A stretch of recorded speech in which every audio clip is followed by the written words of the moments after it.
As matérias e opiniões deste programa não representam a opinião deste canal, e sim do seu apresentador, o qual é responsável por elas.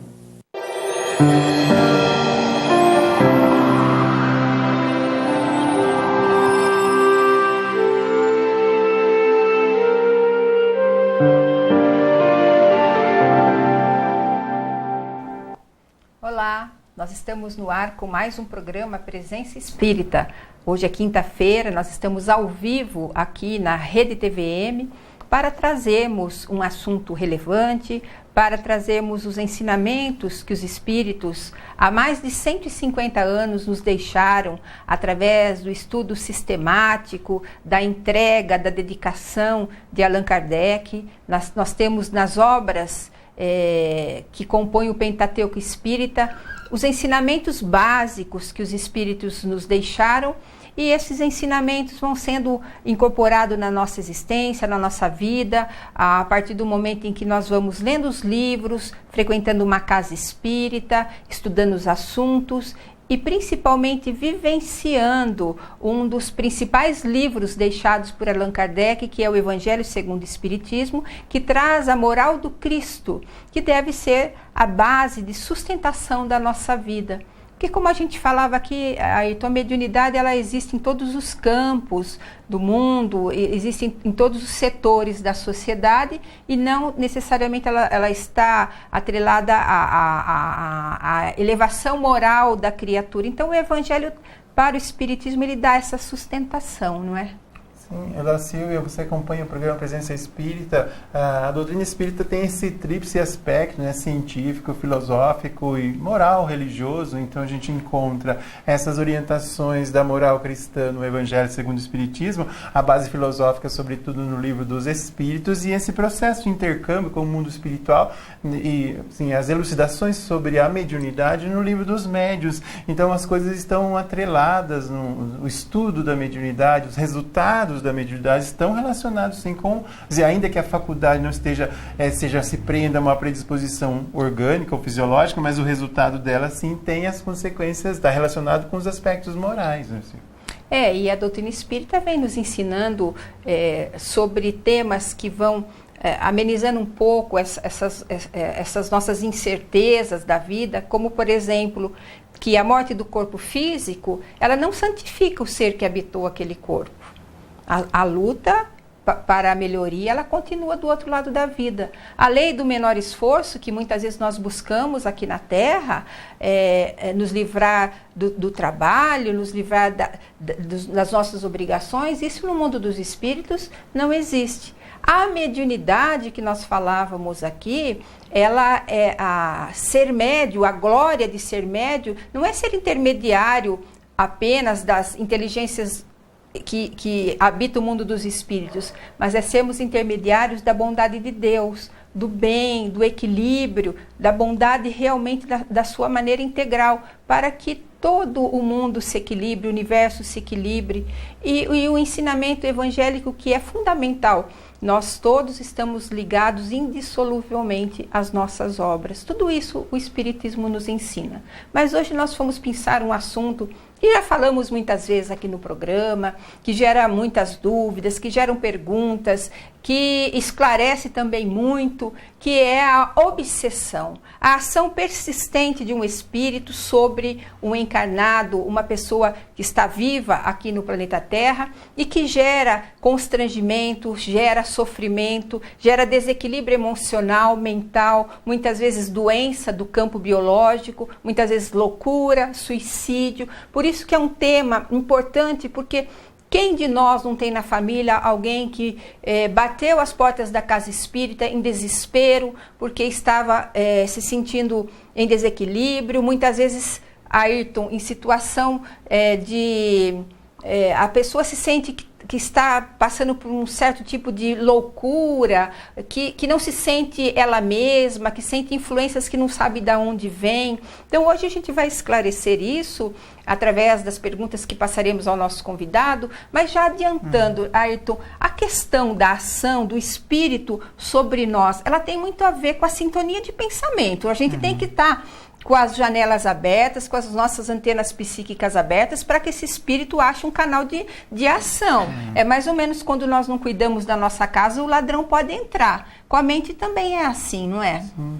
Que essa se vê a linguagem natural dos espíritos. Então, quando nós deixamos o mundo corporal, esse processo de intercâmbio continua conosco, com aqueles que estão no mundo terreno. E esse processo é um processo de intercâmbio psíquico, ou seja, através da transmissão do pensamento. Allan Kardec colocou em O Livro dos Médiuns que esse processo telepático, como a telegrafia humana, ou seja, o processo em que os espíritos se comunicam conosco, ainda que nem que nos demos conta de que esse processo é espontâneo e absolutamente natural. Isso se dá através da permuta de pensamentos. Agora, a doutrina espírita nos auxilia a entender o tema, justamente que mostra que o pensamento é um atributo do espírito, não é um produto por mais complexo seja o cérebro, o pensamento não é produzido pelo cérebro, mas é pelo espírito. Então, pensando, nós influenciamos não só o nosso organismo, ou seja, quando pensamos, o pensamento vai atingir o nosso cérebro através do corpo espiritual. O perispírito é que transmite esses pensamentos e ele vai repercutir nas nossas células. E o inverso também se processa da mesma forma. Então, o espírito toma ciência do que se dá com o corpo através dessas informações que vão do sistema nervoso central pelo perispírito até ao espírito. Então, ele toma ciência do que se passa com o corpo físico. E pensando, o pensamento não se torna estanque na nossa cabeça, ele se propaga através dos fluidos. Allan Kardec fez um maravilhoso ensaio no livro Obras Póstumas sobre a telegrafia do pensamento. Então, a fotografia e a telegrafia do pensamento, mostrando e já dando essas informações que depois viriam ser muito confirmadas pelas obras de André Luiz, Psicografia de Chico Xavier, mostrando que o pensamento ele se propaga através dos fluidos e é através dessa propagação desses pensamentos que permite esse intercâmbio com o mundo espiritual, torna o intercâmbio absolutamente natural, sem que muitas vezes nos demos conta de que esse processo está se dando a todos os instantes. Muitas pessoas têm receio dos espíritos, mal sabem que os espíritos estão por toda parte e que os espíritos estão num lugar distante, separados de nós. Não, o aquém e o além se interpenetram de tal forma que os espíritos estão constantemente nos influenciando através dessa permuta mental, Silvia.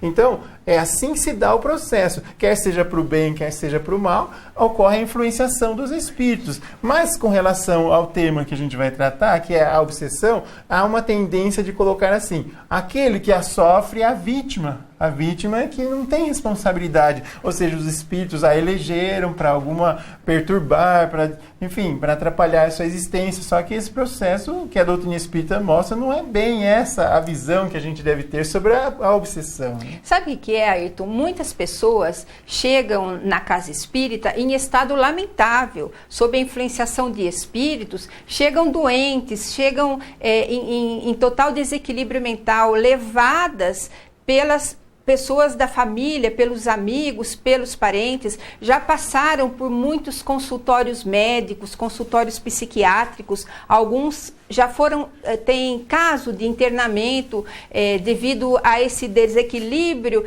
que muitas vezes a medicação não controla mais. Então, à primeira vista, quando o sofredor chega na casa espírita com esse quadro doloroso, a visão física da vida presente nos dá a impressão que aquele ser é a vítima.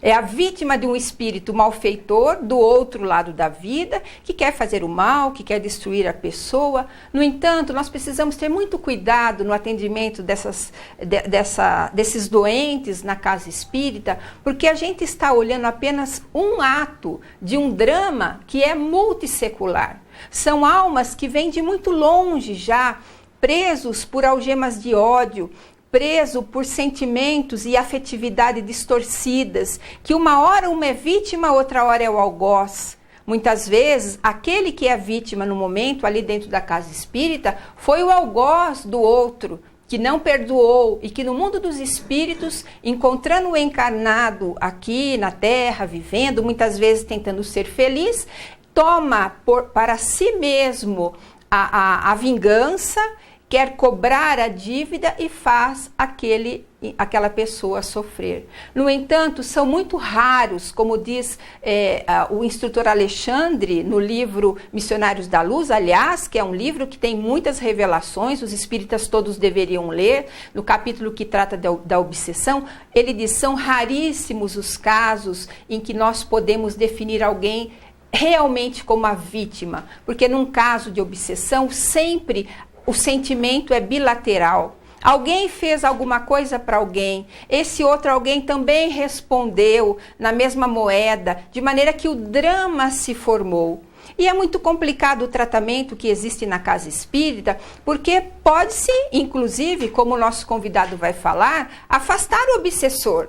Afastar o agente que está causando sofrimento, mas a dívida continua. Qual foi a dívida? Por que aquele espírito do outro lado da vida está agindo sobre o encarnado? Há uma dívida ali. O obsessor, através de processos de doutrinação e de esclarecimento, ele pode aceitar, perdoar aquela vítima, o encarnado que está sofrendo, mas a dívida ainda continua e o sofrimento vai continuar. Por isso, Ayrton, que é interessante que a gente não prometa nenhum tipo de cura na casa espírita, não alimente muitas ilusões de que a pessoa vai sair dali completamente curada, porque ela, como você dizia, ela vai ter que ter uma mudança comportamental, desde seus hábitos religiosos, da prece, do equilíbrio das emoções, até o vigiar o seu pensamento e mostrar para o obsessor do outro lado que aquela criatura mudou, que ela está melhor, que ela está cristianizada, que ela está lutando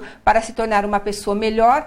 E muitos obsessores se emocionam com a vida das pessoas quando essa vida se transforma e passam a acompanhar aquele obsediado para seguir-lhe o exemplo. Então é isso que nós esperamos muitas vezes nesses casos de obsessão. Se você quiser saber sobre esse assunto em especial, é só ligar aqui para o telefone 3028-7122. O Vinícius já está a postos lá aguardando a sua ligação. Outra maneira de entrar em contato conosco é pela nossa página no Facebook, o Presença Espírita Ponta Grossa. O Ayrton também, nós já estamos online ali desde as 21h30.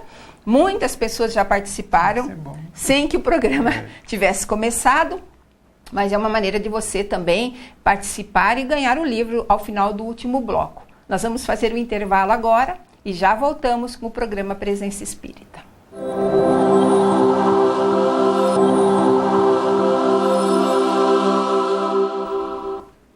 Olá, estamos de volta com o programa Presença Espírita. Esse é o segundo bloco do nosso programa. Estamos ao vivo nesta quinta-feira. Nosso programa vai ao ar das 22 às 23 horas. Você pode participar do programa ligando aqui para a TVM 3028-7122 ou mesmo participando pela nossa página no Presença Espírita no Facebook. Estamos online aqui acompanhando todas as participações.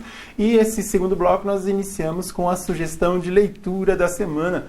Esse livro é da Sandra Maria Borba Pereira, nossa confrade lá do Rio Grande do Norte. Ela é professora de História e de Filosofia da Educação na Universidade lá do Estado do Rio Grande do Norte, e ela frequentemente vem para o Estado do Paraná fazendo vários seminários, sobretudo de formação de evangelizadores. Então esse livro aqui, que é Reflexões Pedagógicas à Luz do Evangelho, é lançamento da Federação Espírita do Paraná, e sobretudo os temas que a Sandra trata nesse livro são destinados principalmente aos evangelizadores, para entender a proposta pedagógica de Jesus no processo educativo da alma, também os pilares da educação, a importância da formação, do conhecimento do evangelizador e outras diretrizes que a doutrina espírita apresenta, que embasam a educação do espírito. Então essa é a sugestão de leitura da nossa companheira Sandra Borba, sobretudo para você que atua no campo da evangelização infanto-juvenil. Então fica a sugestão de leitura, e também será o livro que nós iremos sortear ao final do nosso programa. No último bloco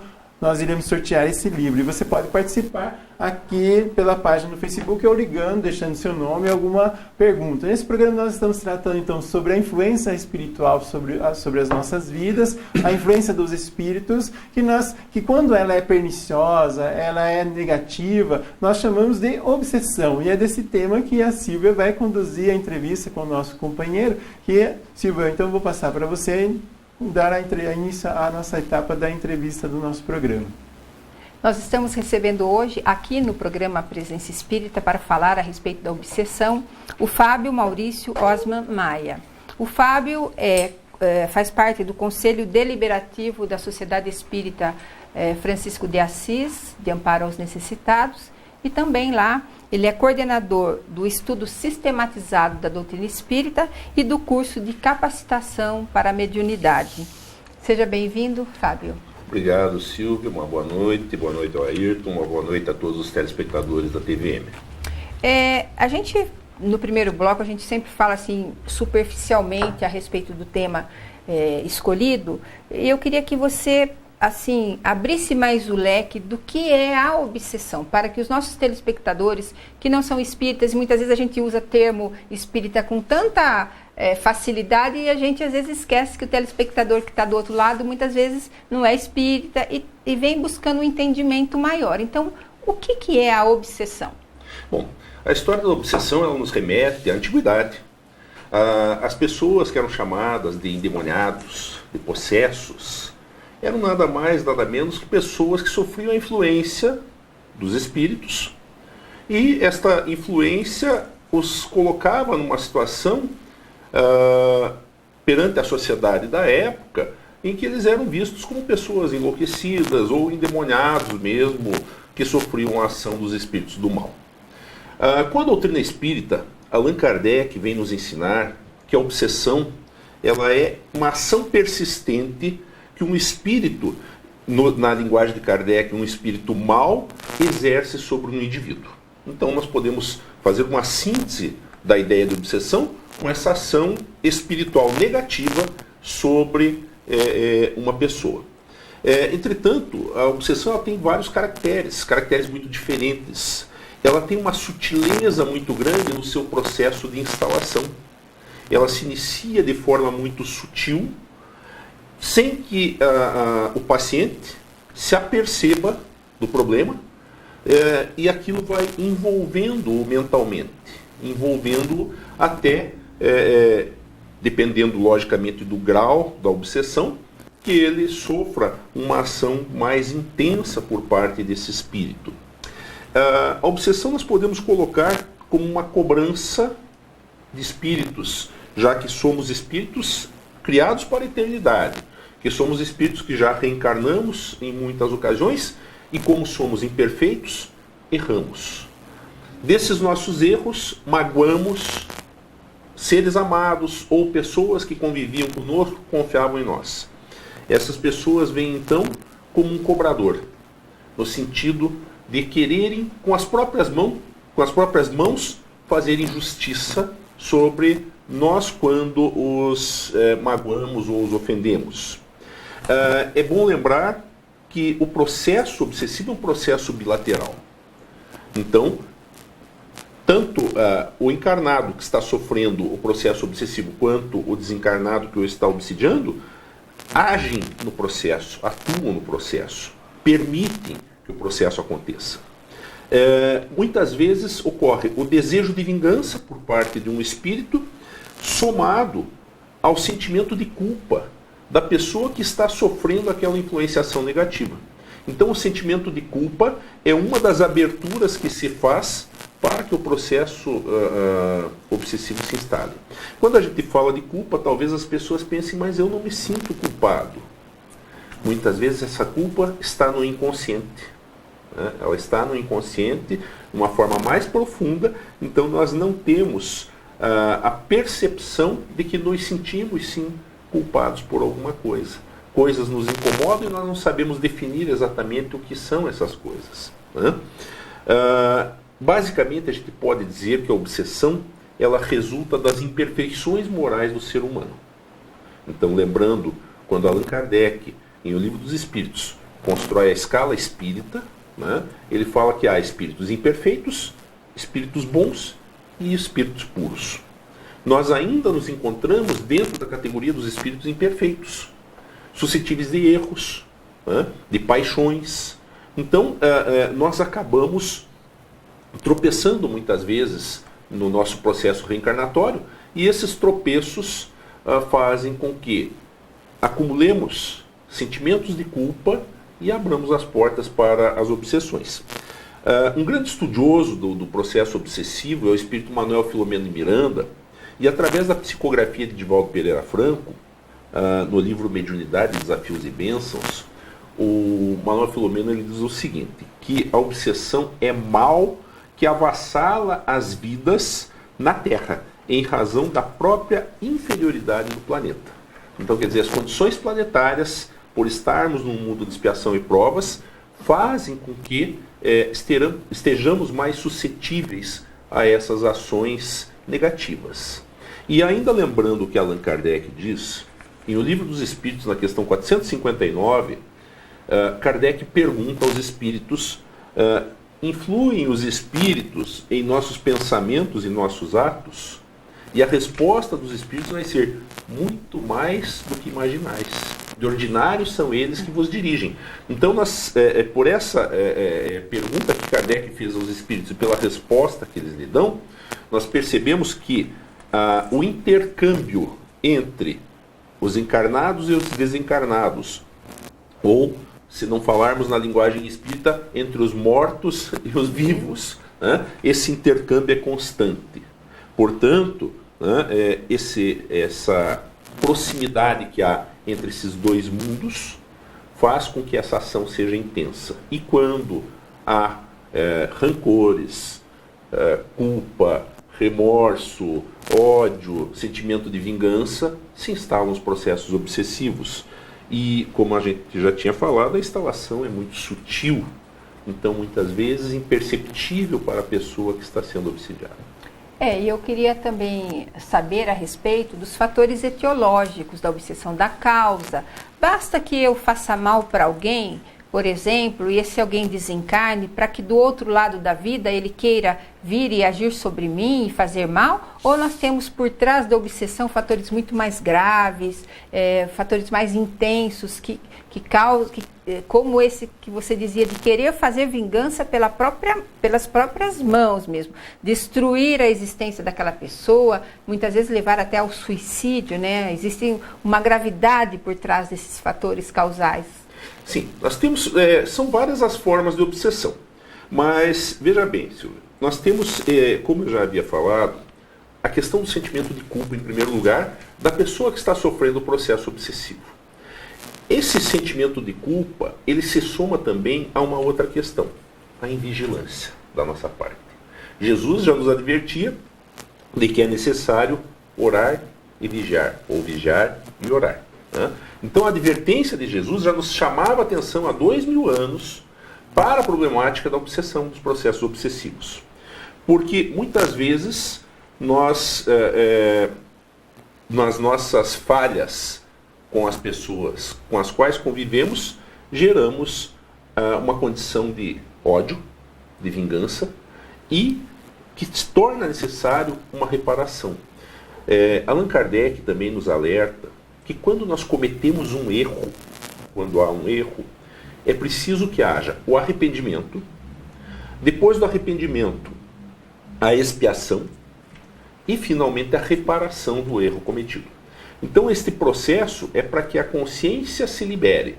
Enquanto nós temos o sentimento de consciência culpada por atos negativos que praticamos, e aqueles espíritos que sofreram esse ato negativo nosso, também não tiveram a capacidade do perdão, nós vamos sim sofrer os processos obsessivos.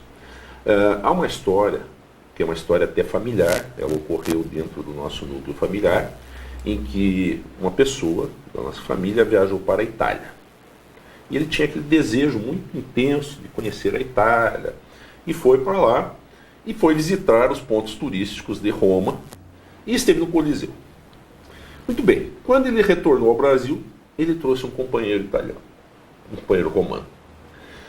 Um espírito desencarnado que o procurava, mas não o encontrava, já há séculos. E esse espírito ele tinha sofrido uma queda de um cavalo por culpa desse parente nosso. Então esse espírito passou a atuar de forma violenta, de forma intensa, gerando males físicos. onde essa pessoa da nossa família passava a sentir dores intensas, principalmente na coluna, né? E aquilo ia nos médicos, os médicos não detectavam um problema. Não havia um problema patológico. Então é como se fosse uma doença fantasma. E só houve a cura dessas doenças fantasmas através do encaminhamento daquele espírito nas reuniões mediúnicas. Então, na reunião mediúnica, o espírito foi sendo esclarecido. No começo ele vinha com muita violência, muito revoltado, até que, na medida em que se foi conversando com esse espírito, alertando esse espírito sobre o problema do ódio, o problema do rancor, que isso faz mal para quem está odiando, né? Isso acorrenta também aquele espírito que vai ser o obsessor. Então, diante disso, o espírito foi se acalmando e veio o pedido de perdão por parte daquele que tinha cometido o delito. Com o pedido de perdão, houve a princípio uma resistência, mas depois o espírito cedeu porque passou a acompanhar aquela pessoa e viu que aquela pessoa tinha se modificado completamente, tinha se transformado. Consequentemente, o espírito o perdoou e as suas dores suavizaram. Nós vamos ter que fazer um intervalo agora, que a gente estourou o tempo desse bloco. Eu quero que o Fábio até continue contando mais algum detalhe desse caso, que é muito interessante. Se você está gostando desse tema, ligue para nós e participe através do Facebook. Nós já voltamos com o programa Presença Espírita.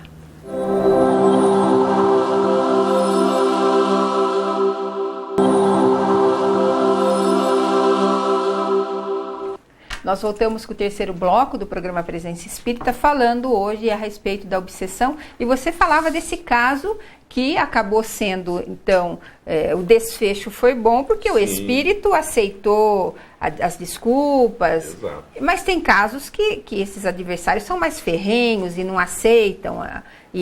Essas obsessões perduram também por tempo. Quem é o obsessor, afinal? Sem dúvida. O obsessor, por muito tempo, foi visto como um bandido da história. O vilão. O vilão. Na realidade, o obsessor é a vítima. Ele é a vítima que se torna algoz. Os papéis se invertem. Exato. Né? Então, normalmente, o obsessor é aquela vítima do passado e que se torna o algoz do presente, na sua cobrança, no seu processo de cobrança. E que, Fábio, é um sistema de cobrança interessante, porque ele sofre com a cobrança, né? Porque se fosse um sistema de cobrança que desse algum tipo de alívio, algum tipo de bem-estar ao obsessor, ele teria alguma vantagem. Mas é um tipo de vingança e um tipo de cobrança que faz com que o obsessor sofra também, né? Sem dúvida. Aí nós encontramos novamente, né, nas recomendações de Jesus, da reconciliação com os nossos adversários. Né, da necessidade de nos reconciliarmos para que mal maior não nos aconteça. Né? Então a reconciliação é extremamente importante para que as pessoas não carreguem nem as culpas, nem os ódios. Né? É importante que se estabeleça o processo de reconciliação antes da desencarnação de um dos envolvidos no processo. Há uma história muito interessante também no livro Trilhas de Libertação, que é uma obra de Manuel Filomeno Miranda, do espírito Manuel Filomeno Miranda, psicografado por Divaldo Pereira Franco. Em Trilhas de Libertação, há uma narrativa de uma circunstância, de uma situação ocorrida na Guerra Franco-Prussiana, por volta de 1870, do ano 1870, onde lutavam pelo exército francês dois dos personagens, que eram Guilherme e Gerard. Esses dois personagens, então, participavam de um combate quando quando Gerard foi ferido em combate. E Guilherme socorreu Gerard. Como não haviam hospitais disponíveis, levou para a sua casa e colocou sob os cuidados da sua esposa para que procedesse ao tratamento necessário para aquele amigo, né, que se encontrava ferido, debilitado. E a esposa, então, de Guilherme passa a se dedicar aos cuidados com Gerard. Entretanto, os dois se apaixonam. E acabam causando a morte o próprio Gerard assassina Guilherme. Para ficar com a esposa. Então, para ficar com a esposa. E isso gera uma situação terrível para o espírito, especialmente que desencarnou, pela traição, o sentimento da traição, e por ter sofrido aquela violência tão grande. O que acontece após a desencarnação? Eles vão se reencontrar no plano espiritual, vão ter a oportunidade da reencarnação para que se procedesse o reajuste. Entretanto, reencarnam Gerard, casando-se com a ex-amante, que vai se tornar daí sua esposa, para que recebessem Guilherme como filho, para que houvesse a reabilitação daquele triângulo. Então, para que houvesse a reabilitação, ele, reencarnando como filho, receberia o amor da mãe, o amor do pai, para que se processasse o perdão. Entretanto, a mãe abortava espontaneamente por incompatibilidade fluídica. O sentimento de culpa ainda expulsava o feto e gerava toda uma situação de aumento daquele ódio. Então é uma trama mais difícil de se resolver. E é interessante que naquela encarnação, Gerard reencarna e vai ser médium, atuando dentro de uma casa espírita onde ele deveria se engrandecer espiritualmente para que também recebesse o perdão, só que ele acaba falindo na própria mediunidade, uma mediunidade de cura, e ele acaba falindo naquele campo da mediunidade. Perdeu a oportunidade. Então, a justiça divina nos coloca sempre frente a frente. Nada vai passar impune.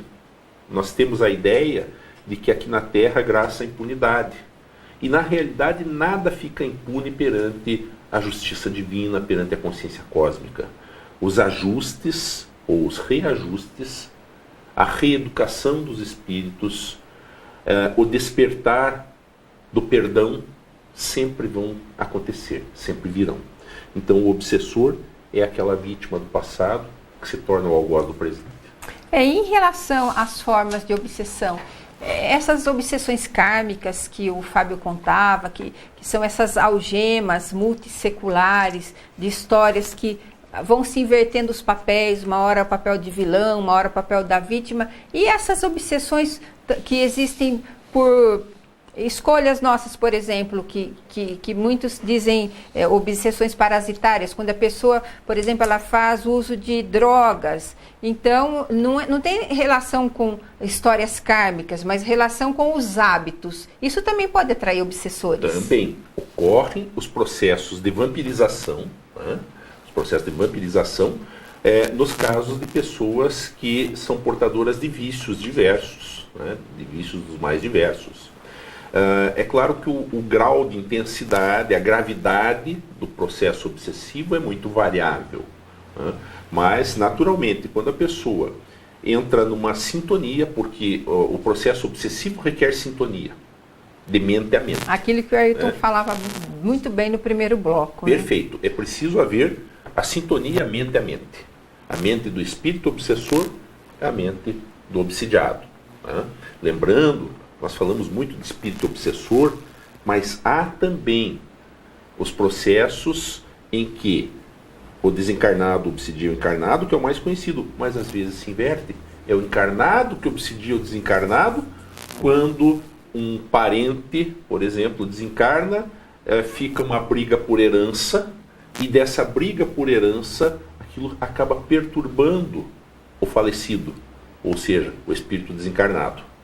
Então aquilo vai perturbar, é um processo obsessivo inverso, onde o encarnado obsidia o desencarnado. Que a gente sempre imagina o contrário, né? Exato, que é o tipo clássico, exato, né? Que a obsessão clássica é essa da vingança, do processo de vingança. Essa é a obsessão clássica, onde o espírito sente estar fazendo justiça pelas próprias mãos. Mas há outras formas de obsessão, outras formas e diversas intensidades. Então, nessas outras formas, nós temos o processo do desencarnado para o encarnado, que é o clássico, do encarnado para o desencarnado, nesses casos, disputas de herança, ou mesmo aqueles que ficam lamentando. A saudade, né? Descontrolada. A saudade, né? Descontrolada, perfeito. Né? Então essa saudade descontrolada também perturba quem partiu. Né? Há também os processos obsessivos de desencarnado para desencarnado, onde os espíritos se encontram no plano espiritual, mas como são adversários, continuam a sua luta. Né? E também, para quem não imagina, ocorre o processo de obsessão de encarnado para encarnado. Né? De encarnado para encarnado. Porque nós somos espíritos. Quando nós falamos de um espírito obsessor, nós temos que compreender que nós somos espíritos que nos encontramos na condição de encarnado. Mas como o processo obsessivo se dá de mente a mente, sendo do desencarnado para o encarnado ou vice-versa, também pode ocorrer do encarnado para o encarnado.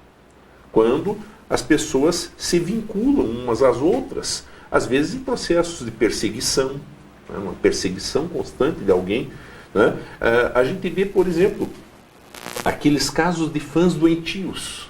Né? Aquele fã doentio de um artista, por exemplo. Que a gente é uma verdadeira obsessão. E na verdade é mesmo. E é uma né? obsessão de encarnado para encarnado. Né? Quer dizer, então é um processo, né, não no sentido clássico daquela obsessão por vingança, porque essa é uma obsessão até por admiração. Né? Que levam muitos até a matar o ídolo, como a gente tem casos. Como né? ocorrem casos assim, né, que extrapolam as raias da sensatez, da sanidade. Né? Então, nós temos também esses casos de obsessão, como temos os processos de auto-obsessão, onde a pessoa começa a encontrar doenças em si própria e se auto-obsidiar e criar um campo psíquico que debilita realmente o seu organismo. Nós vamos continuar falando, temos só mais um bloco, acho que vamos ter que ter mais um programa sobre esse assunto e nós vamos voltar rapidinho com o último bloco do programa Presença Espírita.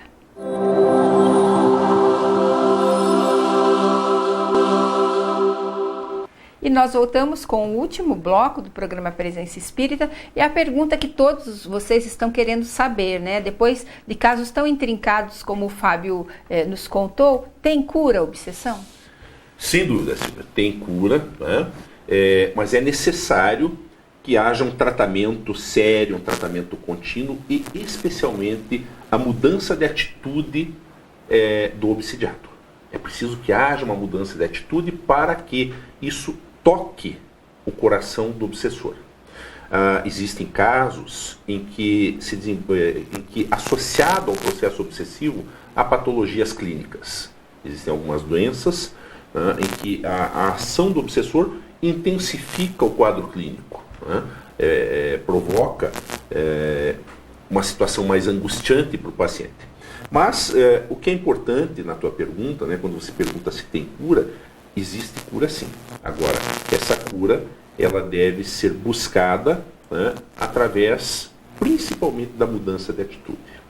E como que a gente pode fazer para tratar a obsessão? Existe uma profilaxia, existe prevenção? Nós podemos já tomar atitudes na nossa vida para evitar a ação desses espíritos que de todo não são maus, são doentes também, né? Sim, são sofredores. São sofredores. São espíritos sofredores.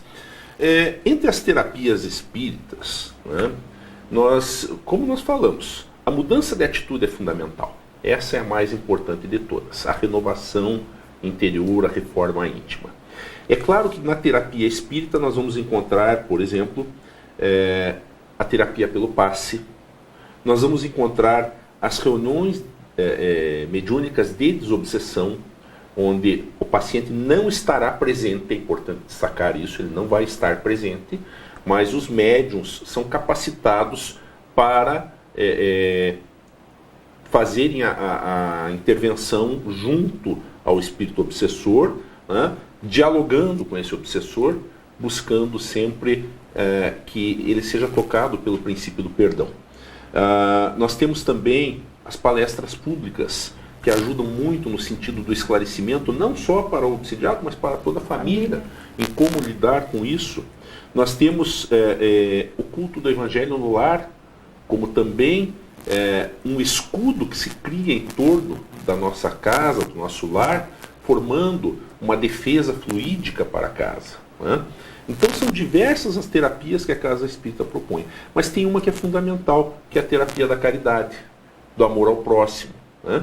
Então quando você pratica a caridade, quando você age no bem, né, você está, de certa forma, reparando os males feitos. Né? Já começa o processo de Começa reparação. o processo de reparação. Que não precisa ser necessariamente com aquela vítima, né? O processo de reparação. Porque muitas vezes ela perdoa também, e você tem que reparar de qualquer maneira. A reparação é uma questão de consciência. Né? Nós necessitamos reequilibrar nossa consciência perante a justiça divina. E esse reequilíbrio de consciência, né, exige a reparação. Exige que nós façamos a nossa parte.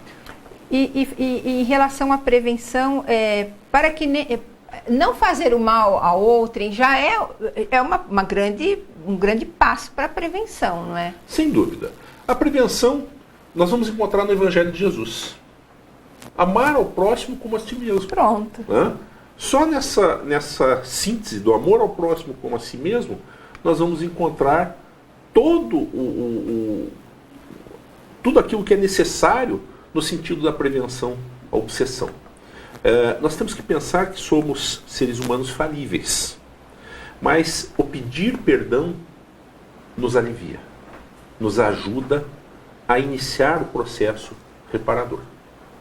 É interessante esse assunto, então se você tem alguma dúvida, pode deixar as suas perguntas ali na inbox, e durante a semana a gente pode perguntar. Se ficou alguma dúvida, na semana que vem nós teremos o nosso programa de perguntas e respostas, nós poderemos responder ainda algumas questões sobre esse assunto muito sério, muito grave, e que possamos ter esclarecido aqueles que têm em sua casa, às vezes, doentes que passaram por consultórios médicos, não foi feito diagnóstico, o médico não acha a doença, pode ser que você esteja sendo vítima de um processo obsessivo. Procure a Casa Espírita, procure esclarecimento, trate-se e seja feliz. Nós vamos fazer agora o sorteio do livro, vamos pedir para o Fábio. Vamos pegar ele embaixo.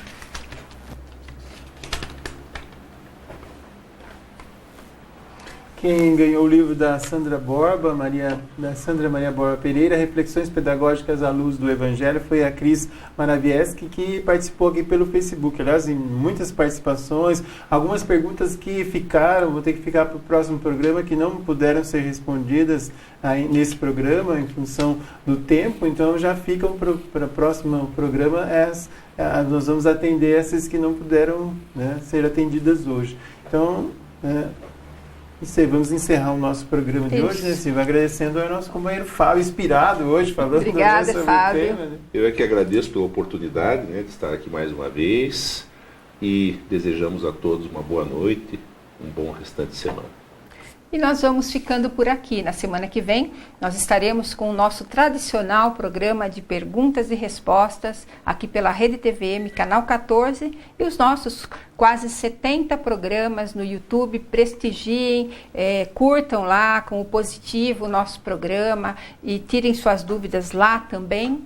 Fiquem todos com Deus e até o próximo programa. Obrigado por acompanhar o programa Presença Espírita. Tenha uma ótima semana e até o nosso próximo programa.